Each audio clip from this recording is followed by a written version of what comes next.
श्री परमात्मने नमः। हरये नमः। श्री गुरुचरणकमलेभ्यो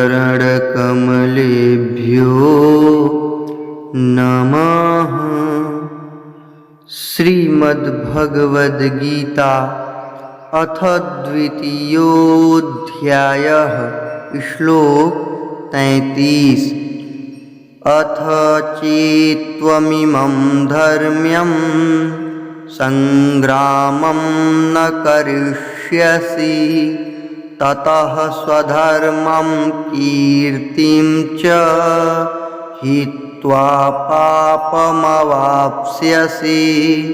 अथ चेत्त्वमिमं धर्म्यं संग्रामं न करिष्यसि ततः स्वधर्मं कीर्तिं च हित्वा पापमवाप्स्यसि। अर्थ: